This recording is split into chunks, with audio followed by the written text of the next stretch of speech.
Le cocotier fait partie des espèces protégées par la loi numéro 93-009 du 2 juillet 1993 portant régime des forêts en République du Bénin qui en interdit l'abattage. Mais force est de constater que depuis quelque temps, l'on assiste à des abattages anarchiques de cocotiers pour utiliser le tronc d'arbre dans la confection de charpentes de maisons d'habitation.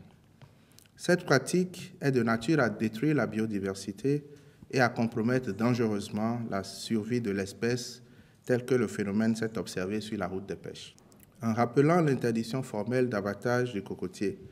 hormis les cas de nécessité absolue, soumis à l'autorisation préalable des services des eaux, forêts et chasses, le Conseil des ministres tient à rappeler la même mesure et tient à rappeler qu'elle est valable pour toutes les espèces de flore, surtout en milieu urbain. Un compte-rendu de l'observance de ces prescriptions sera fait périodiquement au préfet des départements par les services des eaux, forêts et chasses et les contrevenants s'exposeront à la rigueur de la loi. Critères d'agrément des laboratoires de contrôle de la qualité des sachets en plastique biodégradable et conditions d'octroi de l'autorisation spéciale relative aux sachets en plastique non biodégradable en République du Bénin. La loi numéro 2017-39 du 26 décembre 2017 portant interdiction de la production, de l'importation, de l'exportation, de la commercialisation, de la détention, de la distribution et de l'utilisation des sachets en plastique non biodégradable en République du Bénin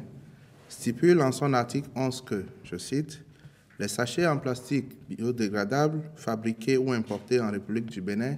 sont soumis au contrôle de la Direction générale en charge de l'environnement avant leur utilisation ou mise en commercialisation. » Fin de citation. L'article 9 de la même loi prescrit une autorisation spéciale avant toute mise sur le marché national ou toute exportation à partir de notre pays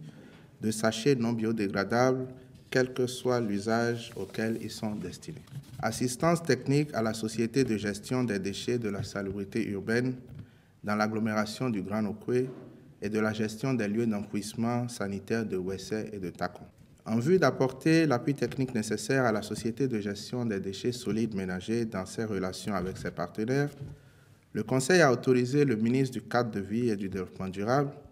en relation avec le ministre de l'Économie et des Finances, a signé un contrat d'assistance technique avec le groupement COVED-PAPREC au regard de l'imminence du démarrage des activités de la dite société. Il est à signaler que les frais liés à la collecte des ordures sur la première année de prestation seront à la charge de l'État. Aussi, le Conseil a-t-il autorisé le ministre de l'Économie et des Finances à mettre en place par préfinancement un montant de 10 milliards de francs CFA nécessaire à cette fin. Les ménages seront invités dès l'année suivante à souscrire à des